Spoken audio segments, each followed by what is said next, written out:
Shalom frère. Je vais vous exhorter sur les souffrances qui nous arrivent dans le corps de Christ. Il faudrait que chacun de nous sache que tout ce qui nous arrive vient de Dieu. Et quand tu es dans le corps de Christ de la bonne façon, quand le Seigneur t'enseigne la parole, il t'amène aussi des épreuves. Ces épreuves sont gérées par le Saint-Esprit, c'est-à-dire par le Seigneur Jésus-Christ. Pourquoi? Parce qu'il ne donne pas accès à l'ennemi. Mais il laisse à ce que l'ennemi essaie de nous éprouver pour voir si effectivement nous tenons à sa parole. Toute personne qui dira que elle est chrétienne, que elle n'a pas envie de souffrir ou bien elle a peur de la souffrance, c'est que elle ne peut pas rester dans le corps de Christ. Parce que le corps de Christ est fait de cette manière. Parce que même le Seigneur m'a été clair. Que chacun prenne sa croix. Ça veut dire beaucoup de choses. Il veut parler de la souffrance au fait. Donc cette souffrance du Père et du Seigneur sur la croix, chacun de nous doit partager cette souffrance forcée. Et c'est cette souffrance qui va nous former dans le corps de Christ. Quand nous voyons, dans l'Ancien Testament, la vie de Job, Job 2, verset 1, où les enfants de Dieu, qui sont les anges en haut, qui sont allés vers le Seigneur, et aussi Satan aussi est parti. Et le Seigneur lui a demandé, mais où tu es quitté? Et il dit au Seigneur qu'il parcourait la terre. Il lui a demandé, mais si tu n'as pas vu mon serviteur Job? Il dit qu'effectivement, je l'ai vu. Il a vu mon serviteur Job, intègre, machin, comme ça. Il dit qu'effectivement, je l'ai vu. J'ai vu ton serviteur Job. Et Satan lui dit que c'est parce que tu l'as protégé au douce à la main. Il faut essayer de ne pas le protéger, mais tu verras. Dans la souffrance, tu verras ce qu'il va faire. C'est-à-dire qu'il va pas t'écouter et il va vouloir protéger ces choses. S'il faut qu'il donne sa vie même pour protéger, il va le faire. Tu vois, c'est ce que Satan a dit au Seigneur. Donc le Seigneur lui dit, ok, d'accord, si c'est comme ça, vas-y et on verra. Mais ne touche pas à sa vie. Il a mis une condition, ne touche pas à sa vie. C'est ce qu'il lui a dit. Va l'éprouver, mais ne touche pas à sa vie. Et quand Satan est venu net automatiquement, quand le Seigneur a enlevé sa main, c'est-à-dire quand il a enlevé sa main, c'est enlever la protection, il lui enlève la protection. Donc c'est-à-dire que les enfants de Dieu, nous qui sommes les enfants de Dieu, nous qui croyons au Seigneur, on a une protection divine. Il y a le Seigneur qui nous protège. Quels que soient nos problèmes, il nous protège. Quel que soit le truc, il nous protège. Mais dans notre protection, il amène Satan pour nous éprouver. Tu vois, parce que c'est l'image dans le corps de Christ. Cette histoire de Job. C'est l'image de choses dans le corps de Christ, des chrétiens qui sont dans le corps de Christ et qui participent, à la souffrance du Seigneur. Alors, quand Satan est venu, il a frappé Job d'ulcère, de maladie, de la tête aux pieds. Donc, le gars est resté, mais il était intègre. Il n'a pas maudit Dieu, il n'a pas murmuré, parce que maudit Dieu, c'est pas seulement dans la bouche dire que Dieu est comme ça, non, mais il y a les murmures aussi. Est-ce que vous voyez?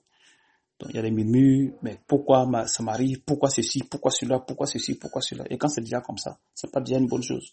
Dans le corps de Christ, quand vous faites ça, c'est pas bon. C'est pas bon. Dites seulement Amen et priez toujours, restez toujours dans la prière, restez toujours dans la lecture, et dans la méditation. Voilà. Et dans le jeûne. Comme je vous ai toujours enseigné. De faire un effort chaque semaine, rester dans le jeûne. 1 ou 3 jours. 1, 2 ou 3 jours. Et dans la semaine, par jour, vous pouvez prier au moins 2 ou 3 fois. Vous demandez toujours au Seigneur de vous délivrer de tout désir charnel. Tout désir charnel, je dis bien. Tout ce qui est en vous, qui vous enlève, tout ce qui est en vous. Et vous allez voir que le Saint-Esprit va agir. Et s'il y a des maladies en vous, on n'est pas obligé même de vous imposer les mains. Quand vous êtes vraiment conforme à la parole de Dieu, si vous vraiment, si vous gênez, vous priez. Vous allez voir que s'il y a des maladies en vous, elles peuvent disparaître. On n'est pas obligé de vous imposer les mains. Parce que la loi de Dieu vient à l'intérieur de vous. Et c'est le truc le plus important. C'est ce que je vous dis que On peut vous enseigner la parole. Mais le plus important, c'est ça. Parce que si on vous enseigne la parole, que vous n'arrivez même pas à imaginer, vous n'arrivez pas à prier, vous n'arrivez pas à lire la Bible. Parce que c'est ça. La Bible, ça partit de la Genèse, même si tu la connais. Je dis bien, même si tu la connais. Même si tu la connais. On nous oblige à la lire. Même si tu connais toute la Bible, même si tu la lis pendant au moins 50 fois. Il faut toujours lire la Bible, mais il faut commencer de la Genèse jusqu'à l'Apocalypse. Parce que cette Bible, il ne faudrait pas qu'elle s'éloigne de nous. Avec les jeunes, puis vos enfants, vous devez faire prier aussi vos enfants. Les enfants doivent prier. De 6 heures, comme ce sont les enfants, de 6 heures à midi ou à 14 heures. Vous les faites prier. Ce sont des jeunes filles, ce sont des fillettes. Alors vous les mettez, comment on appelle ça, le foulard. C'est beaucoup important. Beaucoup important. Quand quelqu'un veut prier. Quand ils ont fini de prier, vous pouvez leur enlever ça. Comme c'est les enfants, ils peuvent tirer. Au cours de la prière ou bien au moment où vous voulez dire la Bible pour que vous arriviez à leur expliquer quelques histoires dans la Bible, alors vous les mettez le foulard et vous les habillez bien. C'est beaucoup important. Beaucoup important. Beaucoup important. Donc, dans la souffrance de Job, qu'est-ce que la femme de Job dit à son mari? Sa femme lui dit, tu demeures ferme dans ton intégrité, maudis Dieu et meurs. Mais Job lui répondit, tu parles comme une femme insensée. Quoi? Nous recevons de Dieu le bien et nous ne recevons pas aussi le mal. En tant cela, Job ne pécha point par ses lèvres. Tu vois? Donc, la femme, elle a voulu mettre son mari dans des erreurs. Mais comment ça se passe? Tout ça, c'est Satan qui le fait. Il passe par une autre personne pour pouvoir vous atteindre. Il peut passer aussi par vos enfants pour pouvoir vous atteindre. Une connaissance pour pouvoir vous atteindre. Mais vous restez ferme dans votre truc. Donc, si vous avez besoin de la main de Dieu, ou bien du service des frères et sœurs, vous restez toujours ferme. C'est-à-dire que vous exposez vos problèmes et vous êtes ferme, vous attendez. Parce que tant que parce que qu'est-ce que le Seigneur fait? Le Seigneur veut que la souffrance qui nous amène, il faudrait qu'il y ait un effet. Parce que c'est pas qu'il t'amène la souffrance et en même temps, allez, il te l'enlève, non. Il faudrait que la souffrance, au moins, ait un effet. Et l'effet de la souffrance, c'est quoi? C'est pour faire grandir notre foi. Parce qu'il nous amène la souffrance, c'est ça. C'est pour faire grandir notre foi. C'est pas qu'il nous amène la souffrance parce que elle doit pas avoir des choses, non. Elle doit avoir un effet. Et l'effet de la souffrance, c'est construire notre foi sur la souffrance. Sur la souffrance et sur la loi de Dieu. Parce que si nous savons maintenant que vraiment souffrir pour Christ, ça veut dire que de manière volontaire, nous souffrons pour Christ, c'est qu'on peut souffrir pour quelqu'un d'autre.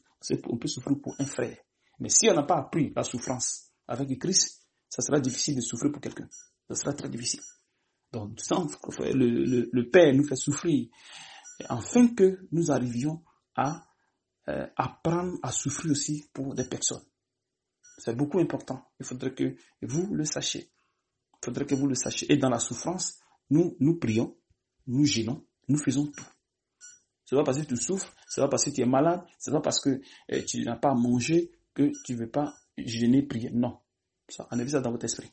Il faudrait que vous enlevez ça dans votre esprit. Et ce n'est pas dans la souffrance, vous dites que non, amène-moi à manger, à faire ceci, à faire cela. Non, c'est pas ça. Vous priez le Seigneur à ce qu'il vous délivre de tout désir charnel. Vous priez le Seigneur à ce qu'il vous délivre de tout désir charnel, tous vos défauts.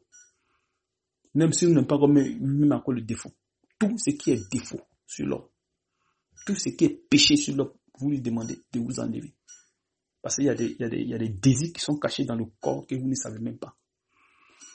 Donc vous dites au Seigneur d'enlever cela. Tout, de vous débarrasser de toutes choses dans le corps. De vous débarrasser de tout. Et de vous mettre à sa disposition. De stabiliser votre esprit. Afin que vous restez toujours agréable à lui. Dans le Nouveau Testament, quand nous lisons Jacques 1, verset 2, mes frères, regardez comme un sujet de joie complète les diverses épreuves auxquelles vous pouvez être exposés, sachant que l'épreuve de votre foi produit la patience.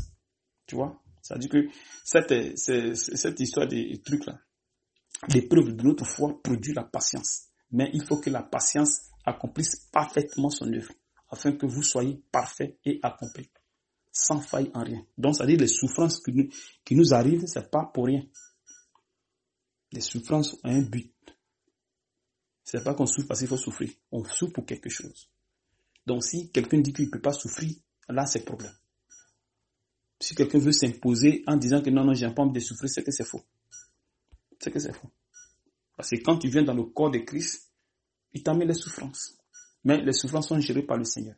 C'est-à-dire, si tu n'as pas mangé aujourd'hui, même si tu n'as pas mangé 2 jours, 3e jour, tu vas manger. Parce qu'il sait qu'à un moment donné, la nourriture va venir, tu vas commencer à manger. Tu ne veux pas mourir de faim. C'est impossible avec le Seigneur. Parce qu'il est fidèle. Mais s'il le fait, il le fait pour une raison. Il y a une raison. Tu vois. Donc, vous devez rester ferme dans tout ce que vous faites. Si vous avez soit introduit une histoire d'aide auprès des frères, seulement vous attendez. Parce que le Seigneur voit tout. C'est le Seigneur qui gère toutes choses dans le corps de Christ. Dans ce corps où nous sommes, c'est géré par l'Esprit. C'est pas géré ni par moi, ni par vous. Donc, si soit je reçois quelque chose des frères, avant de vous envoyer, si vous êtes au moins 2, 3, 4 ou 10 personnes, le Seigneur maintenant choisit les personnes qui sont déjà dispo. C'est comme ça que le Seigneur fonctionne. C'est-à-dire que je ne viens pas pour dire que comme j'aime telle personne, donc je vais... Non. Le Seigneur ne fonctionne pas comme ça. Et il ne va pas te permettre à le faire. C'est-à-dire qu'il le fait en fonction de lui, son plan. Et il le fait en fonction de lui, son plan. Donc c'est comme ça, allez, on arrive à aider les gens. Et si la personne n'a pas encore eu d'aide, elle reste tranquille, elle attend au moment opportun, afin qu'on puisse donner ce qu'il y a à donner. C'est comme ça, le Seigneur, normalement, fonctionne.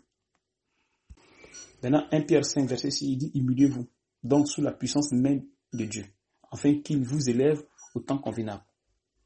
Et déchargez-vous sur lui de tous vos soucis, car lui-même prend soin de vous. Soyez sobre, veillez, votre adversaire, le diable, rôde comme un lion, rugissant, cherchant qui il dévorera.